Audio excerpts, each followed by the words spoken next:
Hello friends, welcome to SSY CTET academy. तो आज हम लोग डिस्कस करेंगे सीटेट जुलाई 2013 में पूछे गए सामाजिक अध्ययन के पैडागोजी के क्वेश्चंस को। जितने भी पैडागोजी क्वेश्चन किए गए आज सारे हम लोग डिस्कस करेंगे इस वीडियो में। फर्स्ट क्वेश्चन है हमारा, लोकतंत्र में मीडिया कैसे महत्वपूर्ण भूमिका निभाता है। लोकतंत्र में मीडिया का क्या रोल है? तो फर्स्ट ऑप्शन है समाचार प्रदान करके और देश और दुनिया में होने वाली घटनाओं पर चर्चा करके। सेकंड ऑप्शन है विज्ञापन वस्तुएं, ताकि लोग अपनी पसंद की वस्तुएं खरीद सकें। ये तो मीडिया का काम नहीं, 2 नंबर ऑप्शन रॉन्ग हो गया। क्रिकेट के कार्यक्रम का प्रसारण करके ताकि लोग घर बैठे मैच देख सके, ये मीडिया का काम नहीं है। कई प्रकार की मनोरंजन सामग्री प्रदान करके, ये कोई फिल्म इंडस्ट्री नहीं है। मीडिया का काम होता है कि लोगों तक समाचार सही पहुंचाना, जिससे लोग जागरूक हो सके, देश दुनिया में होने वाली घटनाओं के बारे में जान सकें।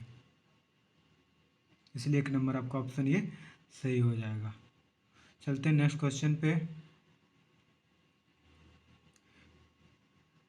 निम्नलिखित में कौन सा एक लैंगिक रूढ़िवादिता को दर्शाता है? लैंगिक रूढ़िवादिता पहले होता क्या, उसके बारे में जानिए।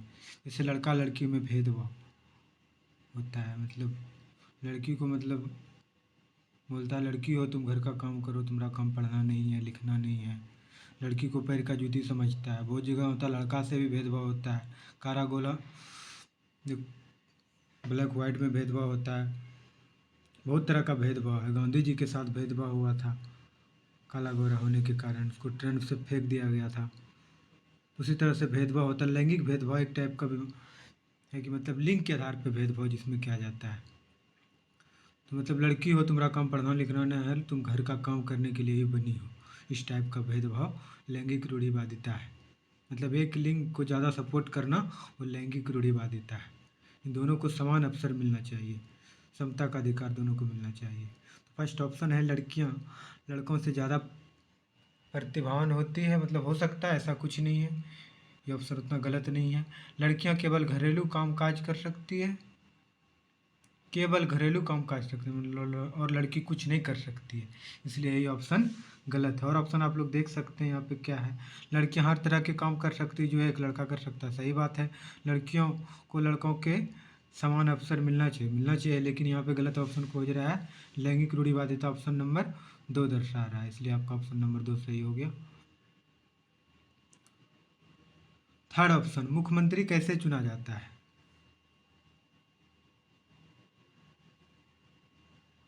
चुनाव में बहुमत प्राप्त दल के अध्यक्ष द्वारा। मुख्यमंत्री जो चुना जाता है, जैसे विधानसभा चुनाव होता है, जैसे बिहार में यहाँ पे 243 सीट है, तो जिसको भी आधा से 1 सीट ज़्यादा आएगा जिस पार्टी को, वो मुख्यमंत्री बनेगा उस पार्टी का। जैसे इस चुनाव का ही हम लोग डिस्कस ले लेते हैं। इस चुनाव में आरजेडी को 80 सीट आया, कांग्रेस को 19 सीट, टोटल महागठबंधन को 115 सीट आया, उधर 127 सीट आया। तो मतलब जिसको बहुमत हुआ वो मुख्यमंत्री बनेगा। विधानसभा में बहुमत दल के नेता को मुख्यमंत्री कहते हैं।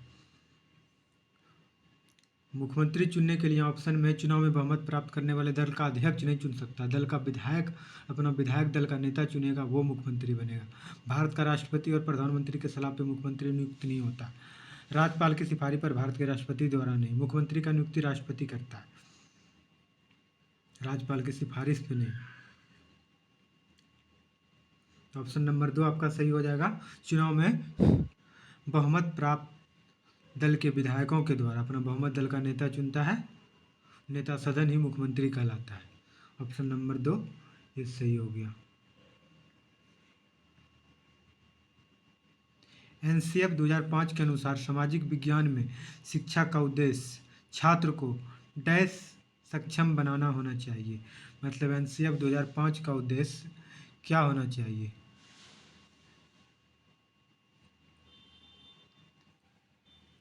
एनसीएफ 2005 के अनुसार सामाजिक विज्ञान में शिक्षा का उद्देश्य छात्रों को डैश में सक्षम बनाना। एनसीएफ मतलब कोई भी एजुकेशन पॉलिसी बनाया जाता है, मतलब छात्रों के विकास के लिए, छात्र में पठन पाठन प्रक्रिया को मजबूती प्रदान करने के लिए। सीडीपी का मेन टारगेट ही होता है, कोई भी सीडीपी हो, ईवीएस का हो, एसएसटी का हो, साइंस का सीडीपी, मेन टारगेट होना चाहिए बच्चा का भलाई, कुछ भी हो उसके लिए। ये सब क्वेश्चन को आप ऑप्शन से छांट सकते हैं। फर्स्ट ऑप्शन है राजनीतिक फैसले की आलोचना करने में। ये तो कोई बात नहीं हुआ, एनसीएफ का टारगेट ही थोड़ी हुआ कि राजनीतिक फैसला का आलोचना करते हैं। सामाजिक राजनीतिक वास्तविकता का विश्लेषण करने में, देश में सामाजिक राजनीतिक स्थिति पर सूचना का प्रतिधारण करने में। 4 नंबर ऑप्शन है सामाजिक राजनीतिक सिद्धांतों के बारे में स्पष्ट और संक्षिप्त रूप से ज्ञान प्रस्तुत करने में, ताकि छात्र उन्हें आसानी से याद कर सके। याद करने वाला तो ऐसे गलत हो गया। 3 नंबर है देश में सामाजिक राजनीतिक स्थिति पर सूचना का प्रतिधारण करने में। ये कुछ हद तक सही है, लेकिन ऑप्शन नंबर 2 सामाजिक राजनीतिक वास्तविकता का विश्लेषण करने में, मतलब बच्चा एक्सप्रेस कर सके खुद को। 2 नंबर ऑप्शन ज़्यादा सही हो रहा है। चलते हैं नेक्स्ट क्वेश्चन पे। हमारे जैसे बहुलवादी समाज में यह महत्वपूर्ण है कि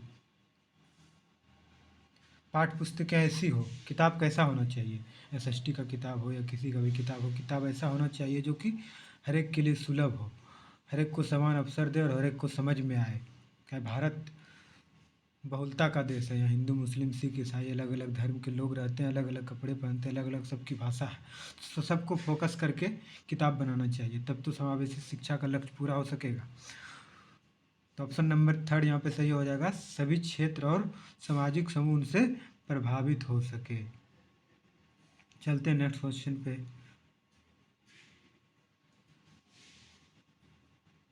सामाजिक विज्ञान की विषय वस्तु का उद्देश्य होना चाहिए। क्या उद्देश्य होना चाहिए सामाजिक विज्ञान की विषय वस्तु का? छात्रों को विश्व में होने वाली घटनाओं से परिचित करना, मतलब विश्व की घटना के बारे में जानना हो सकता है। चलते नेक्स्ट क्वेश्चन पे पढ़ते हैं।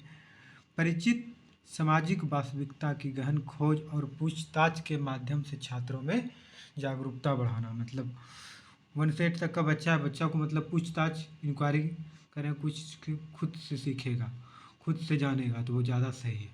तो ऑप्शन ज़्यादा सही होगा जब इसमें बच्चा खुद से पूछताछ कर रहा है, इसलिए ऑप्शन नंबर 2 राइट हो गया। चलते हैं नेक्स्ट क्वेश्चन पे। सामाजिक विज्ञान में परिणाम उन्मुख छात्र अधिगम मॉडल मुख्य रूप से निम्नलिखित में से किस पर केंद्रित होगा? सामाजिक विज्ञान में परिणाम उन्मुख छात्र अधिगम मॉडल मुख्य रूप से किस पर केंद्रित होगा, मतलब सामाजिक विज्ञान में किस तरह से पढ़ाया जाना चाहिए, अधिगम का मॉडल किस तरह से होना चाहिए। जैसे आप टीचर हैं तो बच्चा को किस तरह से पढ़ाइएगा, क्या आपका टारगेट होना चाहिए। तो ऑप्शन नंबर फर्स्ट है समूह गतिविधियां, भ्रमण और योगात्मक आकलन। योगात्मक आकलन कोई टारगेट नहीं होता, ये तो लास्ट में एग्जाम होता है, समेटिव असेसमेंट है, ये तो ऐसे गलत हो गया। जब एग्जाम के लिए पढ़ाना चाहिए, ऐसा कोई टारगेट नहीं होना चाहिए। सेकेंड ऑप्शन पाठ्यक्रम की पूर्ण व्याप्ति सूचना केंद्रित करना और शिक्षक का योगात्मक आकलन, ये तो ऐसे गलत हो गया, बस एग्जाम के लिए नहीं पढ़ाना है, बच्चा को सिखाने के लिए पढ़ाना है। ऑप्शन नंबर 3 अधिगम के उद्देश्य, अधिगम की गतिविधियां रचनात्मक और योगात्मक आकलन, दोनों आकलन होना चाहिए, क्लास में भी आकलन होना चाहिए और योगात्मक भी होना चाहिए, इसलिए ऑप्शन नंबर 3 आपका ये राइट हो गया। चलते हैं नेक्स्ट क्वेश्चन पे। संविधान पर एक चर्चा में यह महत्वपूर्ण है कि इसकी ऐतिहासिक संदर्भ में चर्चा की जाए, ताकि छात्र जागरूक हो जाएं कि लोकतंत्र की जड़ें भारत में हैं, प्राचीन भारत में गणराज्यों का विकास हुआ है, उपनिवेशवाद विरोधी संघर्ष का प्रमुख प्रभाव हुआ था, भारतीय संविधान विश्व का सबसे बड़ा पुराना संविधान है। यह क्वेश्चन कर रहा संविधान पर एक चर्चा में यह महत्वपूर्ण होना चाहिए कि इसके ऐतिहासिक संदर्भ में चर्चा की जाए, ताकि छात्र जागरूक हो जाए। तो संविधान का निर्माण कहाँ से स्टार्ट हुआ, इसके बारे में जानने का ज़रूरत है। भारतीय संविधान पर चर्चा का एक ऐतिहासिक संदर्भ में स्थिति है। यह इस स्पष्ट इरादे से किया गया है कि छात्र भारतीय लोकतंत्र पर हमारे उपनिवेशी विरोधी संघर्ष के प्रमुख प्रभाव से अवगत हो जाएं। यह संविधान में कानून बनाने और तैयार करने को प्रभावित करता है। यह महत्वपूर्ण है कि इसके ऐतिहासिक संदर्भ में चर्चा की जाए, ताकि छात्रों को पता चले कि उपनिवेशवाद विरोधी संघर्ष का अपना प्रमुख स्थान रहा है, मतलब संविधान बनने में भारत पहले इंग्लैंड का उपनिवेश था, तो उसका भी योगदान रहा है, तो वहाँ से चर्चा करनी चाहिए, बेसिक से चर्चा करना चाहिए, इसलिए ऑप्शन नंबर 3 आपका सही हो जाएगा। चलते हैं नेक्स्ट क्वेश्चन पे। संविधान पर एक चर्चा में यह महत्वपूर्ण है कि इसकी ऐतिहासिक संदर्भ में चर्चा की जाए। ये क्वेश्चन फिर से वही रिपीट हो गया है। चलते हैं नेक्स्ट क्वेश्चन पे।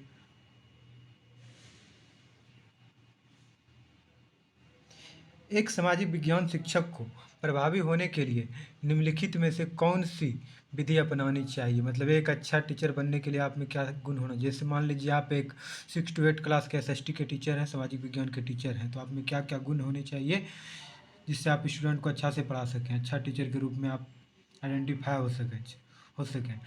तो देखते हैं ऑप्शन को।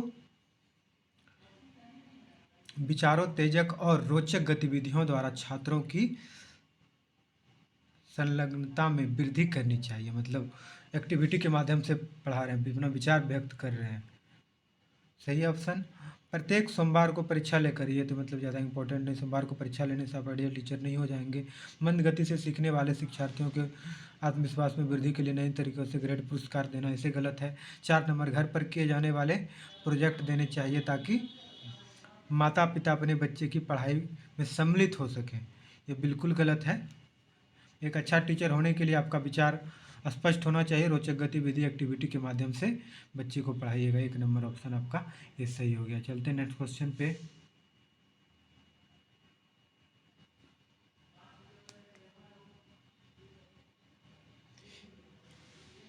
वही फिर से वही क्वेश्चन रिपीट हो गया। एक सामाजिक विज्ञान को शिक्षक को प्रभावी होने के लिए आपका विचार स्पष्ट होना चाहिए। बच्चों को कानूनों के बारे में बहुत कम जानकारी होती है। बच्चा को, सही बात है, बच्चा स्वाभाविक है, उसके कानून के बारे में कम जानकारी होगा। कोई भी कानून है, जैसे ट्रैफिक नियम है और भी बहुत सारे नियम हैं, तो बच्चा को क्या जानकारी, थोड़ा बहुत जानकारी होता है। 6 to 8 का बच्चा है, थोड़ा बहुत नॉर्मल जानकारी होता है।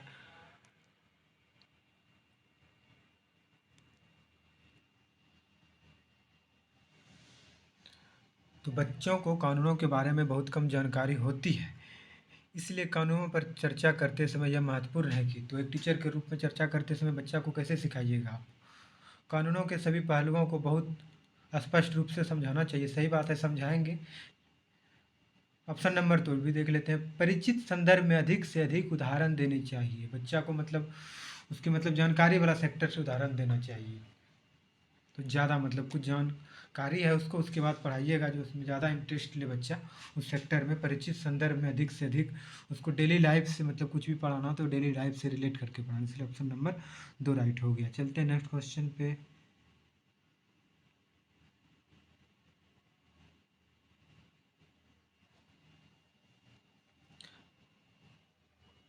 मानचित्र पर किसी स्थान का पता लगाना निम्नलिखित में से किसके साथ संबंधित है?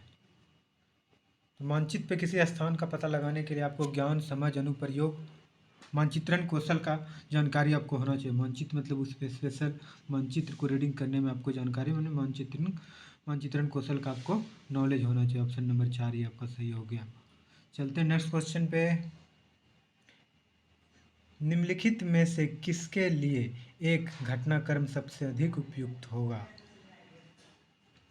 मतलब कोई भी घटनाक्रम है, इतिहास का कोई घटनाक्रम है, घटनाक्रम किसके लिए सबसे अधिक उपयुक्त होगा? किसी वंश को संक्षिप्त रूप से प्रस्तुत करने के लिए, शासक की उपलब्धि की व्याख्या करने के लिए, दो वंशों की तुलना करने के लिए। दो, या घटना मालूम है तो किसी चीज़ का आप तुलना कर सकते हो, वो ऐसे किया, वो ऐसे किया।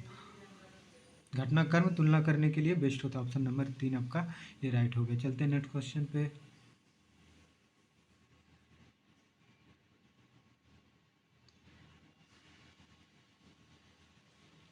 उच्च प्राथमिक स्तर पर एनसीएफ 2005 के अनुसार सामाजिक अध्ययन की विषय वस्तु निम्नलिखित में से किस विषय से अपनी विषय वस्तु लेगी? मतलब ईवीएस तो 1 to 5 तक में ही ख़त्म हो गया, उसके बाद सामाजिक अध्ययन स्टार्ट होता है। सामाजिक अध्ययन में 5 to 8 में मतलब किस किस विषय को पढ़ाया जाता है, किस किस विषय से मिलके बना सामाजिक अध्ययन? तो सामाजिक अध्ययन जो है इतिहास, भूगोल, राजनीतिक विज्ञान और अर्थशास्त्र से मिलके बना है। 10th तक में समाजशास्त्र का उल्लेख नहीं है, आपदा प्रबंधन भी नहीं है, इसलिए ऑप्शन कट गया। पर्यावरण विज्ञान तो 1 to 5 में ही ख़त्म हो गया। इतिहास, नागरिक शास्त्र और भूगोल ये भी ख़त्म हो गया। तो बच गया ऑप्शन नंबर 2 आपका राइट हो गया। चलते हैं नेक्स्ट क्वेश्चन पे।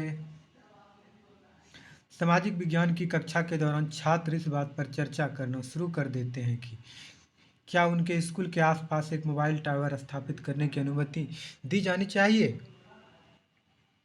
नहीं दी जानी चाहिए। तो क्यों नहीं दी जानी चाहिए? इस पर छात्र एक दूसरे से चर्चा कर रहे हैं। तो एक टीचर के रूप में आप कैसे इसको समझाइएगा, क्या सही है क्या नहीं है? छात्रों को स्थानीय प्रशासन के कार्यालय के लिए बाहर धरना विरोध करने के लिए भेज दीजिएगा। मतलब टावर नहीं लगेगा, उसको धरना विरोध करने के लिए भेज दीजिएगा। एक टीचर के रूप में मेरा ड्यूटी बनता है कि छात्रों को समझाएं और साक्ष्य एकत्र करने के लिए पहले प्रेरित करें, उसके बाद कुछ होगा। उसके बाद निष्पक्ष स्थिति का आकलन करने में उसका मदद करें। एक टीचर जो होता है हेल्पर होता है, मोडिएटर होता है। तो आप उस रूप में अपना रोल को निभाएं। ऑप्शन नंबर 2 होता है। टीचर का काम है सुविधा देता है, बच्चे को हेल्प करना। इसलिए ऑप्शन नंबर 2 राइट हो गया। चलते हैं नेक्स्ट क्वेश्चन पे।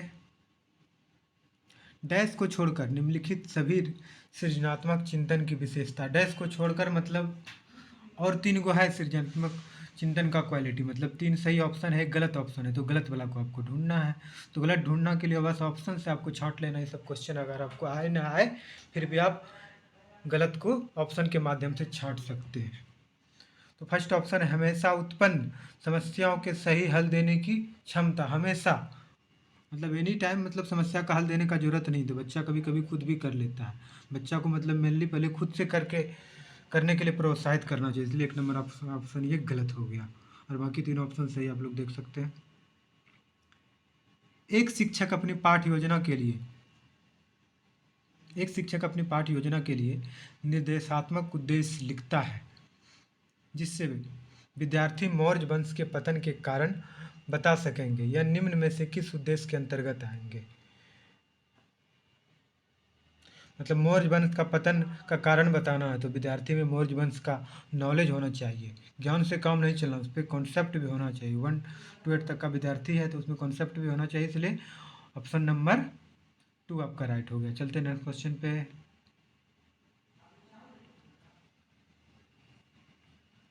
विश्व के विभिन्न देशों में भूमि उपयोग को दर्शाने के लिए निम्नलिखित में से कौन सी एक उपयुक्त शिक्षण सहायक सामग्री होगी?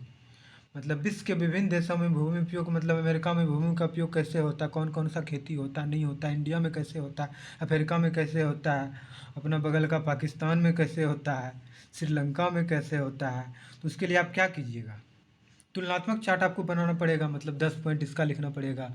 यहाँ मतलब खरीफ रबी का फसल होता है, यहाँ दूसरा फसल होता है, यहाँ गन्ना का फसल होता है, अमेरिका में दूसरा फसल होता है, नल्ला पाकिस्तान में कुछ नहीं होता है। तो इस टाइप से आपको तुलना करना पड़ेगा। इसलिए ऑप्शन नंबर 2 आपका राइट होगा। बच्चा ऐसे भी तुलना करना पसंद करता है, इससे भी आप लोग रिलेट कर सकते हैं क्वेश्चन को। इसलिए ऑप्शन नंबर 2 राइट हो गया। चलते हैं नेक्स्ट क्वेश्चन पे।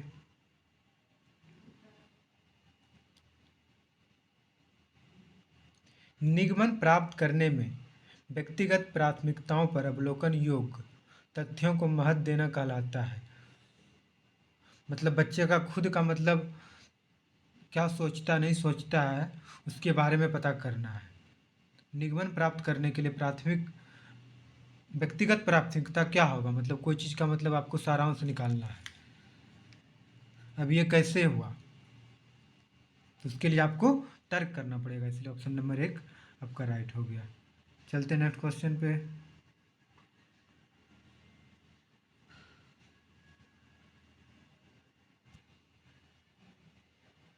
एक शिक्षक कक्षा 7वीं के विद्यार्थियों को केस अध्ययन देना चाहता, निम्नलिखित में से कौन सा प्रसंग सबसे उपयुक्त होगा?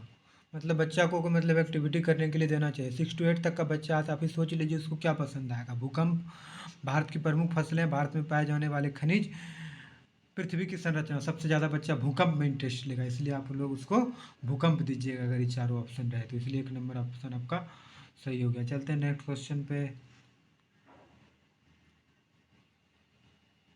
एक छात्र कारगिल युद्ध के दौरान भारतीय सैनिकों के सामने आने वाली समस्याओं का अध्ययन करने के लिए रुचि रखता है।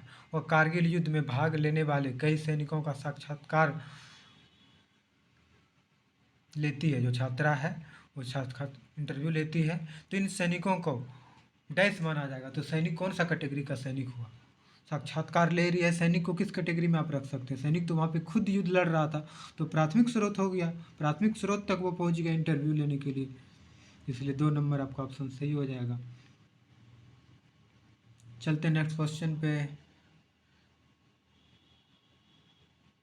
निम्नलिखित में से कौन सी सामाजिक विज्ञान कक्षा में छात्रों द्वारा शैक्षणिक गतिविधियों में बिताए गए समय को बढ़ाने की सबसे उपयुक्त विधि है? मतलब आप एक जैसे टीचर हैं 6 to 8 एसएसटी के, तो आप क्या कीजिएगा कि बच्चा आपका सामाजिक विज्ञान विषय में अधिक से अधिक रुचि ले, अधिक से अधिक गतिविधि में भाग ले। कैसे आप क्या कीजिएगा? तो ऑप्शन नंबर 1, खुद पे ऑप्शन को लेके देखिए, उसके बाद ऑप्शन को छांटिए, जो आपको सही लगता है उस अनुसार से ऑप्शन को मारिए। सीडीपी का ये बेस्ट ट्रिक है। ऑप्शन नंबर फर्स्ट, सप्ताह में 3 बार गृह कार्य प्रदत्त करना। होमवर्क देना मतलब उससे क्या हो जाएगा? ये नेगेटिव टेक वर्ड है। आप ही को बच्चा में अगर होमवर्क दिया जाता होगा तो आपको उतना इंटरेस्ट नहीं है, कोई एक्टिविटी दे दिया जाता होगा तो आपको ज़्यादा इंटरेस्ट आता होगा। चलते हैं सेकंड ऑप्शन पे। कक्षा में विषय पर चर्चा करने से पहले नए विषयों पर विभिन्न परियोजना प्रदत्त करना। मतलब कोई नया टॉपिक पढ़ाना है तो उस पर पहले ही चर्चा कर दिया गया है। अब जैसे कल मौर्य काल के बारे में पढ़ाना था, आज पहले ही कुछ एक्टिविटी करवा दिया गया था उसके बारे में, तो बच्चा ज़्यादा समझेगा, इसलिए 2 नंबर ऑप्शन सही है। लेकिन ऑप्शन देख लेते हैं थर्ड नंबर, रुचि बनाए रखने के लिए दिए जाने वाले व्याख्यान में व्याख्यान दे रहा है। मतलब बहुत से व्याख्यान तो ऐसे भी गलत है, लेक्चर मेथड ये कॉलेज का नियम है, स्कूल में नहीं चलता है। प्रत्येक गतिविधि के लिए उचित पाठ योजना और समय सारणी का अध्ययन अनुसरण करना, ये तो उसका लक्ष्य हो सकता है, लेकिन कक्षा में चर्चा करेगा तो ज़्यादा स्टूडेंट बढ़ेगा, इसलिए ऑप्शन नंबर 2 राइट हो गया। चलते हैं नेक्स्ट क्वेश्चन पे। बच्चे और किशोरों के व्यवहार और दृष्टिकोण पर प्रभाव के संदर्भ में निम्नलिखित में से किस घटक पर सामाजिक वैज्ञानिकों के विचार सर्वाधिक भिन्न है? मतलब बच्चा और किशोर में मतलब समाजीकरण का स्रोत है, मतलब किस चीज़ पे सामाजिक विज्ञान का व्यवहार भिन्न है? परिवार पे सबका व्यवहार तो सेम ही है, विद्यालय तो बस विद्यालय पे भी सेम है व्यवहार, सहकर्मी से भी समाजीकरण होता है। टेलीविज़न पे इन लोगों का व्यवहार अलग है, भिन्न है। हर एक विज्ञान टेलीविज़न पर मेरा भी विचार भिन्न हो सकता है। टेलीविज़न का बहुत अलग कार्य है, इसमें समाजीकरण के अलावा और भी बहुत सारे नुकसान भी हो जाते हैं, बहुत से प्रॉफिट भी होते हैं, इसलिए टेलीविज़न पे अलग अलग वैज्ञानिक का व्यवहार भिन्न भिन्न है। चलिए चलते हैं नेक्स्ट क्वेश्चन पे।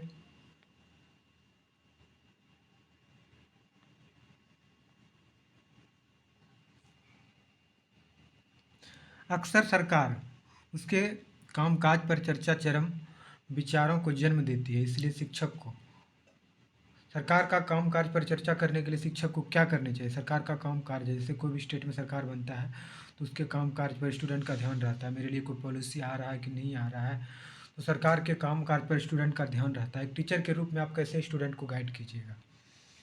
इस पर किसी विवाद से बचना चाहिए, ऐसा कुछ नहीं है, चर्चा तो अपना हद में रख के देना चाहिए, सरकारी जॉब में भी है, प्राइवेट जॉब में, कहीं भी है। तो उसको आप टीचर का काम ही होता है बच्चा को मोटिवेट करना, गाइड करना, फैसिलिटी प्रदान करना, सुविधादाता होता है। टीचर एक क्या होता है? फैसिलिटेटर होता है। सरकार के काम करने के तरीकों की आलोचना, टीचर को आलोचना नहीं करना चाहिए, बस अपना पॉइंट रखना चाहिए। न्यायिक सक्रियता के लिए तर्क करना चाहिए, ये टीचर का काम, पढ़ाने के टाइम आपको तर्क नहीं करना है। ऑप्शन नंबर 4, सक्रिय विचारों की तुलना में अधिक उद्देश्यपरक अंतर क्रियाओं को व्यवस्थित करना। मतलब क्या, मतलब एक्चुअली क्या है, सही चीज़ से स्टूडेंट को अवगत करवाना है, इसलिए ऑप्शन नंबर 4 राइट हो गया।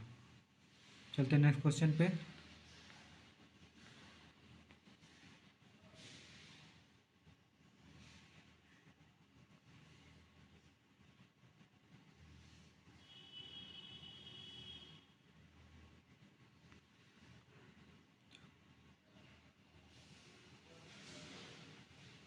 उत्पाद की ब्रांडिंग क्या होती है? उत्पाद जैसे कोई भी उत्पाद है, जैसे आपका कोई उत्पाद है, जैसे अगरबत्ती का फैक्ट्री है, आपका चप्पल का फैक्ट्री है, पेन का फैक्ट्री है, तो आप ऐसे मतलब खुला में ही बेच दीजिएगा बिना ब्रांडिंग पैकिंग का ही, तो आपका प्रोडक्ट जो है नॉर्मल कैटेगरी में आएगा, उसको आप ब्रांड कर दीजिएगा, नाम एक दे दीजिएगा, तो बाजार के अन्य उत्पादों से अलग हो जाएगा वो।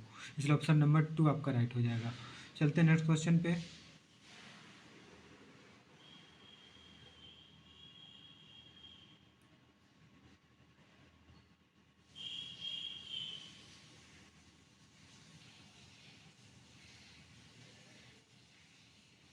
मध्य प्रदेश में भीमबेटका एक है। भीमबेटका क्या है, एक जो है पुरापाषाण स्थल है, यहाँ पे बहुत पुराना पुराना गुफा मिला था। तो भीमबेटका क्या है, एक पुरापाषाण स्थल है।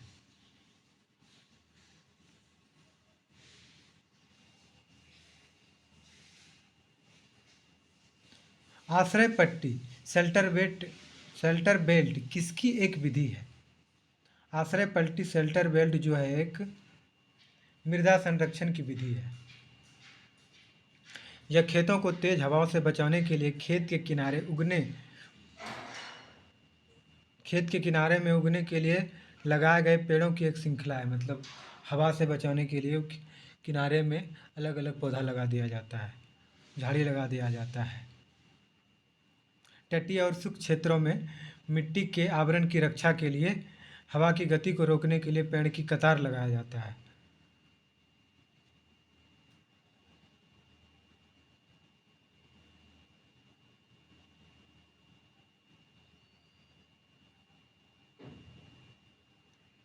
तो आश्रय पट्टी जो है इसका मुख्य उद्देश्य है, ये मुख्य रूप से जानवरों या फसलों को ठंडी हवाओं से बचाने के लिए लगाए जाते हैं, ताकि और गर्म मौसम में छाया देने में ये लाभदायक हो।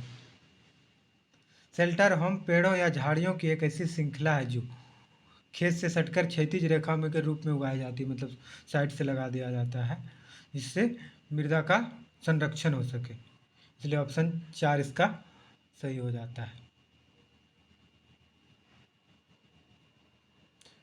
Thank you so much. मिलते हैं नेक्स्ट अपडेट में।